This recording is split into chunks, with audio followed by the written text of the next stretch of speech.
많은 사람들이요, 오늘 시대를 말세라고 말합니다. 세상 말세다, 이렇게 말은 말세다 이렇게 말을 하면서도 그 말세를 어떻게 살아가야 하는지는 전혀 알지도 못하고 또 알려고 생각도 하지 않는 사람들이 많습니다. 주님은 분명하게 제자들에게 말세를 어떻게 살아야 할지 그 지혜를 오늘 본문에 말씀하셨습니다. 이 가르침은 오늘 우리에게도 국한되어 있는 가르침이라고 생각합니다. 그러면 말세를 우리가 어떻게 살아가야 할까요? 그 지혜를 한번 생각해 보고자 합니다. 먼저 우리가 말세를 알아야 그 말세의 대처에 살아갈 지혜도 생길 것이 아닙니까? 말세의 기간은 언제부터 언제까지를 말세로 보아야 하는가 하는 것입니다. 말세가 시작된 것은 주님 초림 때부터 주님 재림 때까지 그 구간을 말세 구간이라고 합니다. 예수님이 세상에 오셔서 처음 하신 말씀이 뭡니까, 여러분? 회개하고 복음을 믿으라는 말씀을 하셨습니다. 왜 그러냐? 천국이 가까웠느니라, 그렇게 말씀하셨어요. 그래서 그때부터 말세가 시작이 되었고, 종말은 우리 예수님이 재림하실 때 이 종말이 완성이 된다. 말세는 예수님이 오신 그 순간부터 이미 말세가 시작이 되었다는 말씀입니다. 그러면 말세의 징조가 있을 것인데 그 징조가 어떤 것이냐?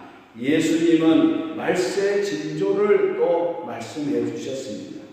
예수님은 날짜와 시간은 정확하게 말씀을 하시지 않았지만은 종말의 징조는 분명히 말씀해 주고 계십니다.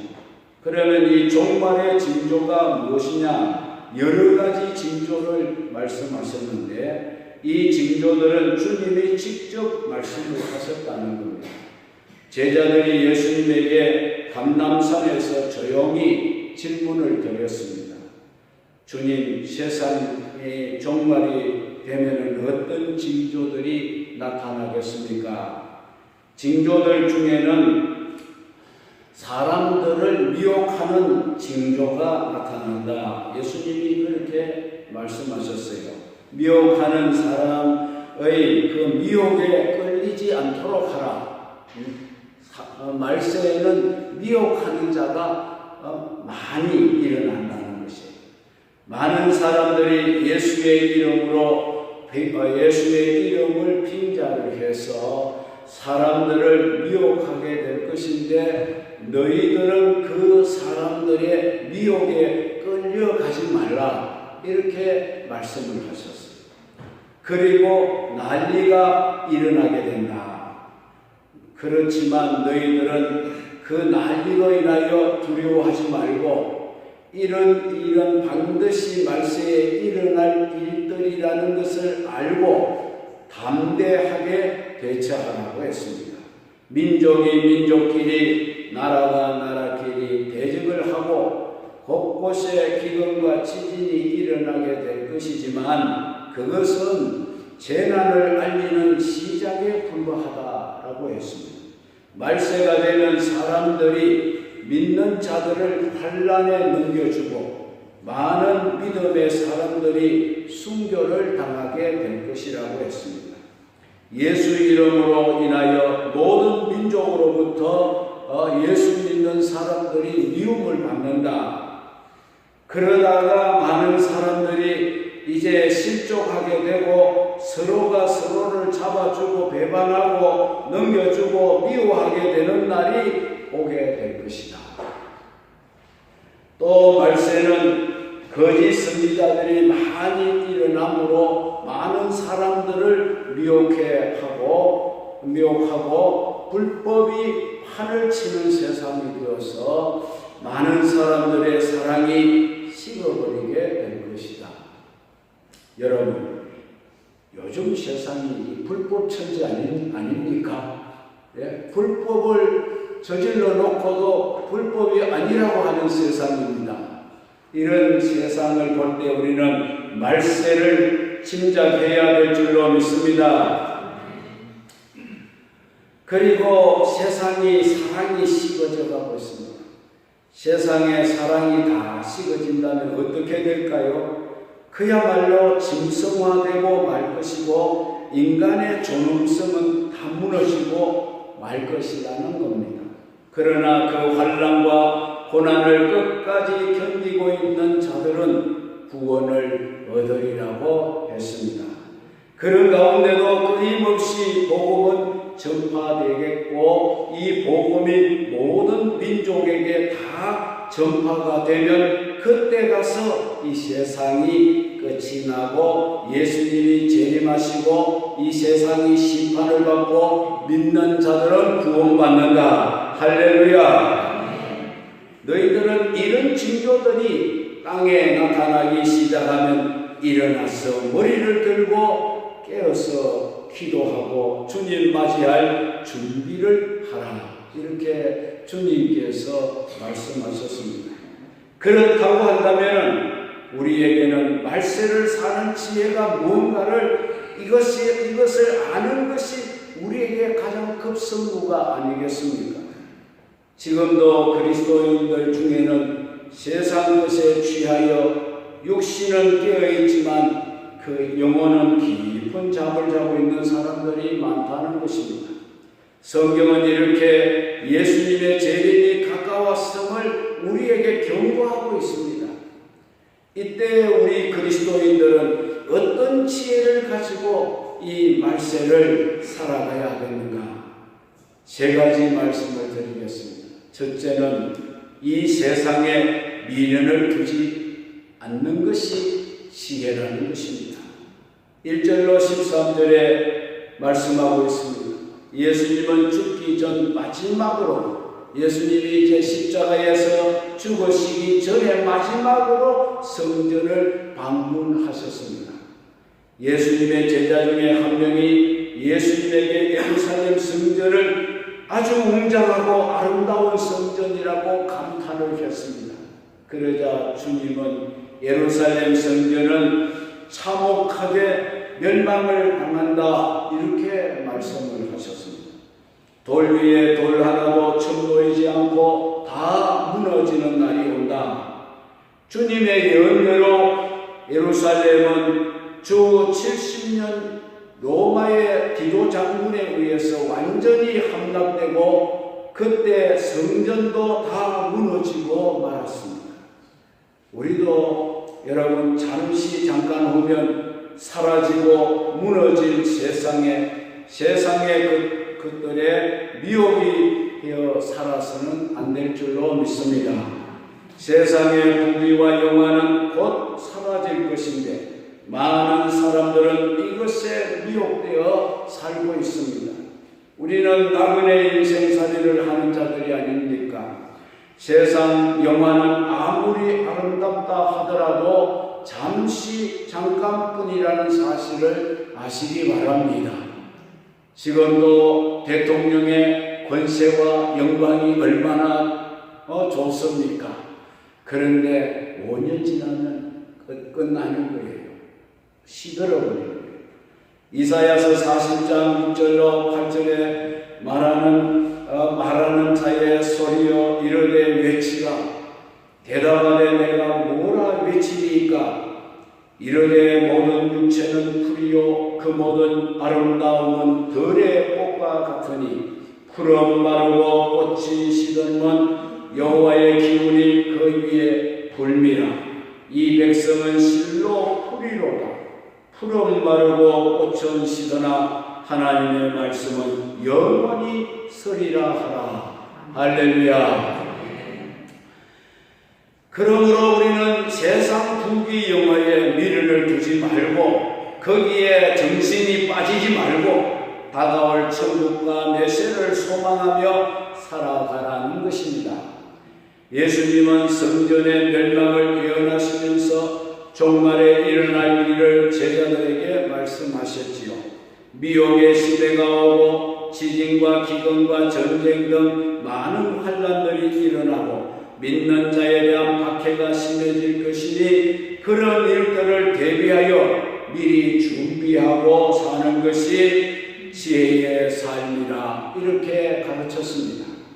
지혜로운 사람은 앞으로 일어날 일을 미리 대비하고 있다가 이런 일이 실제로 일어날 때에 지혜롭게 잘 대처해 나가게 되는 것입니다. 세상 것에 많은 소망을 가질수록 종말에는 더 큰 절망을 하게 되는 겁니다. 여러분들은 이 세상의 영화보다 하나님의 나라를 더 사모하고 세상의 소망을 버리고 천국의 소망을 가지고 살아가시기를 바랍니다. 이것이 종말을 사는 성도의 지혜라는 것입니다. 여러분, 세상에 미련 두지 마십시오. 그렇다고 세상을 벗어나라는 말은 아닙니다. 세상의 것은 바울이 말한 대로 세상의 것은 있는 것 있어도 없는 것처럼 하고 살아라. 천국을 사모하며 예수님을 바라보며 살아가는 겁니다. 믿으십니까? 두 번째는 성도의 지혜가 무엇입니까? 믿음으로 예수님의 재림을 사모하는 것이 말세 성도의 지혜라는 겁니다. 14절로 27절에 그 말씀이 나옵니다. 종말에는 하나님의 거룩한 성전에도 가증스러운 우상이 서게 되리라고 했습니다. 주님의 예언은 역사적으로 이루어졌습니다. 예루살렘이 멸망할 때 로마 군병들이 독수리 휘장을 들고 성전으로 밀고 들어왔습니다. 독수리 휘장이 뭡니까? 로마의 국기 같은 겁니다. 로마의 신입니다. 그래서 이 휘장을 들고 하나님의 성전으로 밀고 들어왔습니다. 주님의 예언은 역사적으로 이루어진 겁니다. 그때의 유대인들이 110만 명이 죽고 9만 7천 명을 로마로 사로잡아 갔습니다. 마지막 종말의 때에도 이렇게 엄청난 일이 성전 안에서 일어나게 될 것을 미리 알고 준비하고 대비해야 한다는 것입니다.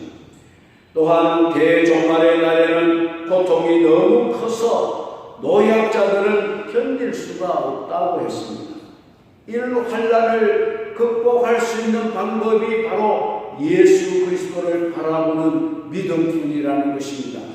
이사야 40장 30절로 31절에 그날에는 소년도 피곤할 것이고 곤비해질 것이며 장정들도 넘어지고 쓰러지겠지만 오직 여호와를 앙망하는 자는 새 힘을 얻어서 독수리가 날개를 치며 하늘로 올라감 갖게 되고 달려가도 곤비함이 없겠고 걸어가도 피곤함이 없게 될 것이다. 할렐루야.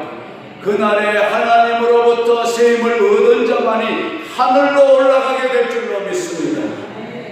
이것을 알고 오직 주님만을 앙망하며 살아가는 이것이 바로 말세 성도의 지혜가 되는 것입니다.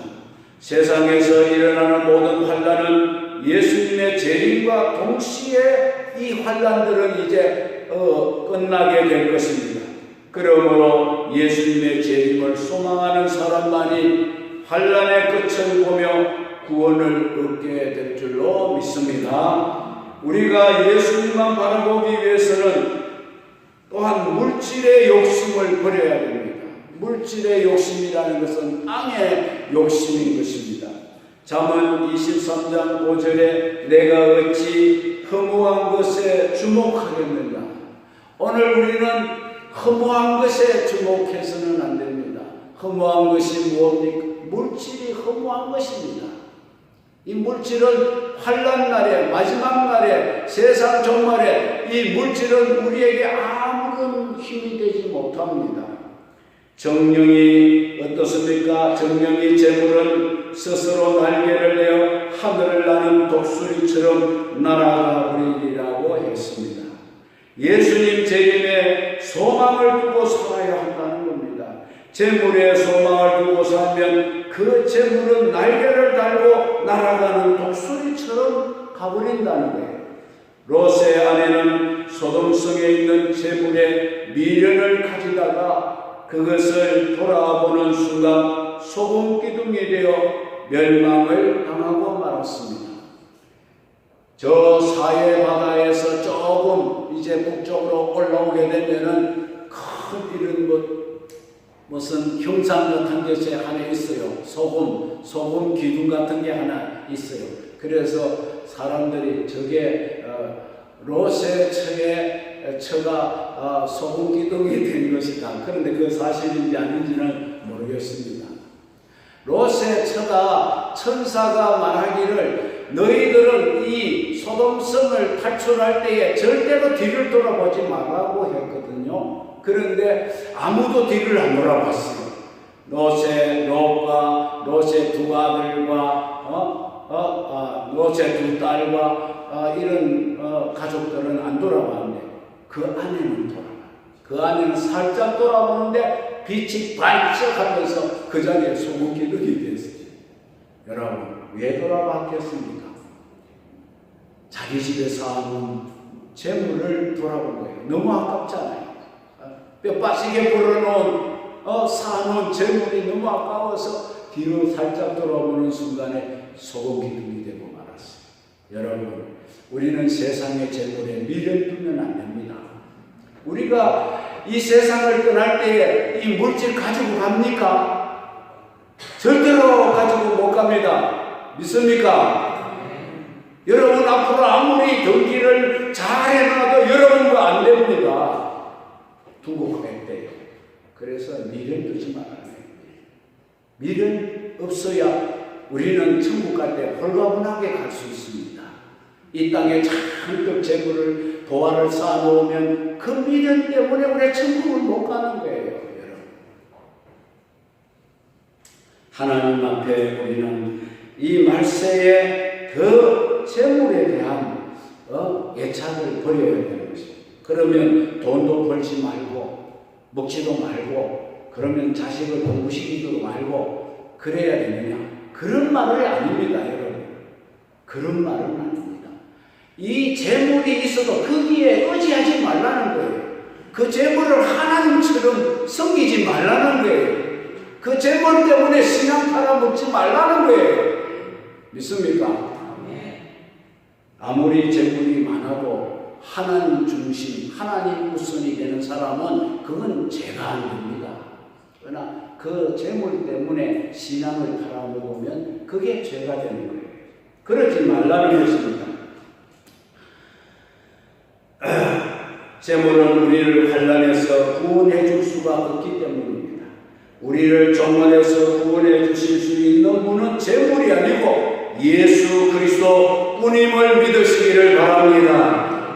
예수님은 양다리 걸치고 신앙생활하는 사람을 싫어하십니다.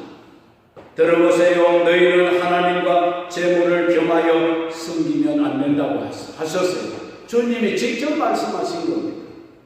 엘리야도 이스라엘 백성들을 향하여 너희가 어느 때까지 하나님과 바알 사이에서 머뭇거리겠느냐고 말씀했습니다.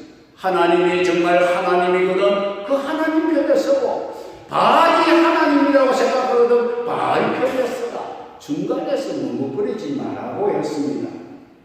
여호와는 나의 여호수아는 나와 내 집은 오직 하나님만 섬기겠노라고 했습니다. 여러분과 여러분 집은 오직 하나님만 섬기는 집이 되시기를 바랍니다. 우리가 단마음을 가지고 하나님을 섬기고 주님을 섬겨야 하는 겁니다. 예수님은 제자들에게 너희는 환난 날에 지붕 위에 있는 자들은 집안에 쌓아놓은 물건을 가지려고 집 안으로 들어가지 말라고 했습니다. 이렇게 예수님은 미리 우리들에게 종말에 일어날 모든 일을 다 말씀을 해주셨습니다.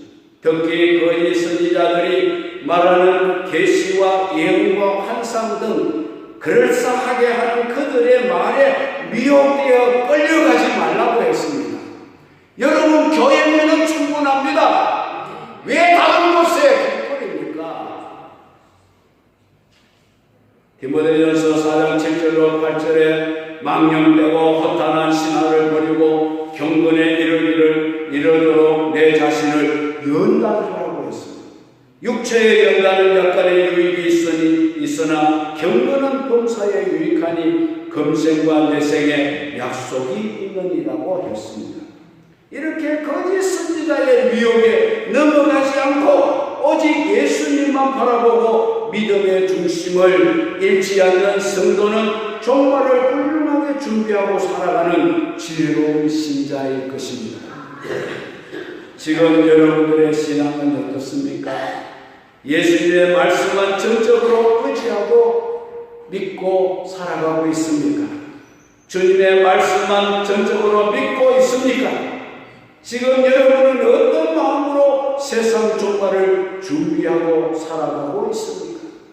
부디 믿음으로 예수님의 재림을 사모하며 그 주님에게 소망을 두고 살아가는 여러분 되시기를 주의 이름으로 축원합니다. 세 번째, 말세를 사는 지혜가 뭡니까? 주의하고 깨어있는 것이 말세를 사는 성도의 지혜라고 했습니다. 28절로 37절에 보면은 그 깨어있다는 말씀이 4번이나 나오고 있습니다. 33절에 주의하라, 깨어있으라 한 번 나왔지요. 34절에도 문지기에게 깨어있으라 2번 나왔습니다. 35절에도 그러므로 깨어있으라, 37절에도 깨어있으라, 이렇게 깨어있으라는 말을 예수님께서 제자들에게 4번이나 당부하셨습니다. 강조하셨다는 말이죠. 예수님 재림은 언제 일어날지 아는 사람이 없습니다. 심지어 주님 자신도 모른다고 말씀하셨습니다. 그날은 오직 하나님 아버지만 알고 계신다. 아들도 천사도 아무도 알 수 없다고 했습니다. 사도행전 1장 7절에 이르시되 때와 시기는 아버지께서 자기의 권한에 두셨으니, 아버지의 권한에 두셨으니 너희 알 바가 아니다. 우리가 알려고 할 필요도 없다는 거예요. 우리는 예수님의 재림의 날짜와 시간을 알려고 할 필요가 없습니다. 우리가 꼭 알아야 할 것이 있다면 깨어서 주님의 재림을 맞이할 수 있도록 준비하고 기다리는 겁니다. 믿습니까? 주님이 재림하실 때 천사가 큰 나팔을 불어서 천하에 있는 모든 하나님의 백성들을 다 불러 모으는데, 그때에 주님의 재림을 맞을 준비를 하고 기다리던 성도들은 한 사람도 빠지지 않고 다 그 나팔 소리를 듣고 사방에서 하나님의 부름을 받고 모여들게 된다. 할렐루야. 계룡산이 아닙니다, 여러분. 하나님께서는 이렇게 우리 구원받을 백성들을 불러 모으십니다. 그러므로 예수님이 산속에 있다, 찾아가지 마십시오. 거짓말입니다. 골방에 있다, 거짓말입니다. 특별한 장소에만 있다, 거짓말입니다. 그렇게 사람들을 미혹하는 이단들의 말에 넘어가지 말고, 내가 지금 서 있는 이곳이 바로 주님을 영접하게 될 장소라는 것을 알고 주님의 말씀에 의지해서 흔들지 말고 신앙생활을 잘 해나가면은 주님이 그날의 천사들을 내게로 보내시고 나를 찾아내실 것이고 구원해 주실 줄로 믿습니다. 주님이 여기 있다 저기 있다 하더라도 절대로 그런 말에 미혹되어서 속아 넘어가지 마십시오. 따라가지도 마십시오. 그날에 어떤 사람은 밭에서 일을 하다가 주님을 만나게 될 것이고, 어떤 사람은 맷돌을 돌리다가 주님을 만나게 되고, 어떤 사람은 직장에서 근무하는 시간에 주님을 만나게 되고, 어떤 사람은 집을 짓고 있다가 만나게 되고, 또 어떤 사람은 장사하다가 만나게 되고, 또 어떤 사람은 자동차 타고 가다가 만나게 되고, 어떤 사람은 직장에서 근무하다가 만나게 되고 주님을 만나게 되고, 또 어떤 사람은 비행기 타고 여행을 하는데 여행 중에 주님께서 부르면은 비행기 타고 가다가도 주님이 앞으로 휴무회가 올라갈 줄로 믿습니다.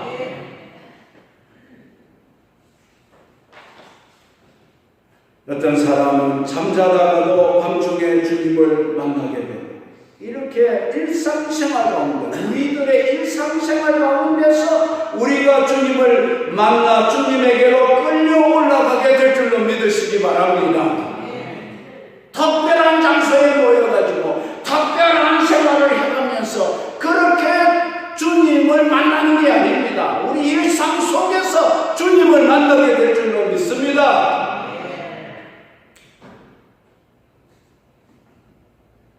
그러므로 거짓된 이단들의 말에 미혹되어서 여기저기 끌려다니지 말고, 내가 머물고 있는 곳에서 내가 하고 있는 일을 열심히 하면서 오직 주님의 재림을 사모하고 깨어서 기도하는 삶을 살아가면은 그것이 말씀을 준비하는 성도의 지혜인 줄 믿으시기 바랍니다.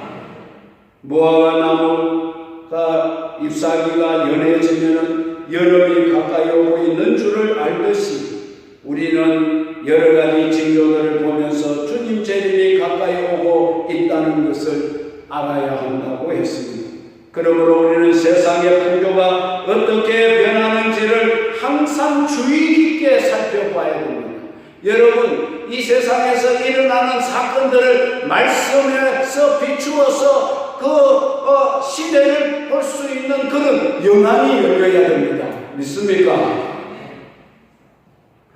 우리 사회에서 일어나는 모든 현상들을 주의 깊게 관찰하면서, 주님이 지금 어느 지점에 좀 오고 계시는구나, 이걸 여러분 알고 예측하고 그렇게 준비해야 합니다. 짐작을 하면서 깨어서 더욱 기도로 주님 재림을 맞이할 준비를 하고 있으면 되는 것입니다.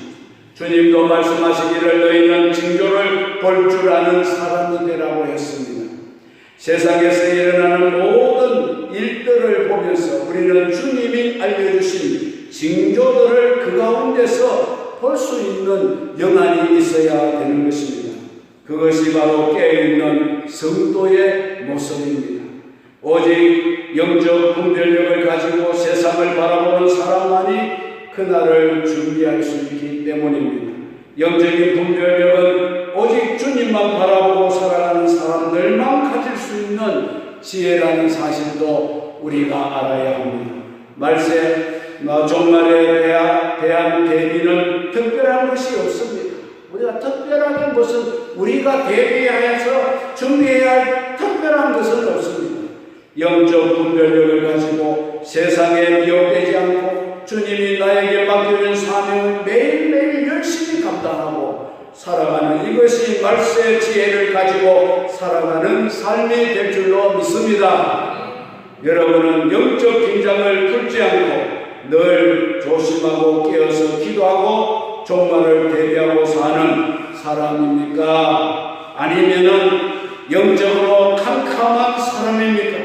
베드로전서 5장 8절로 9절에 근신하라 깨어라 너희 대적마귀가 우는 사자같이 두루다니며 삼킬 자를 찾나니 너희는 믿음을 굳게 해서 그를 대적하라. 이는 세상에 있는 너희 형제들도 동일한 고난을 당하는 줄을 알미라고 했습니다. 우리가 왜 근신하고 깨어 있어야 합니까? 우리 대적이 우리를 삼키려고 하기 때문에, 우리를 찾아 돌아다니고 있기 때문입니다. 우리 대적이 누굽니까? 우리 대적이 마귀가 아닙니까? 바로 이 마귀는 우리를 삼키려고, 돌아다니고 있습니다. 지금 이 순간에도 돌아다니고 있습니다. 우리가 세상에 살고 있는 동안에는 마귀가 우리를 대적할 것입니다. 그러므로 우리도 날마다 마귀를 대적해서 싸워야 할 줄로 믿습니다.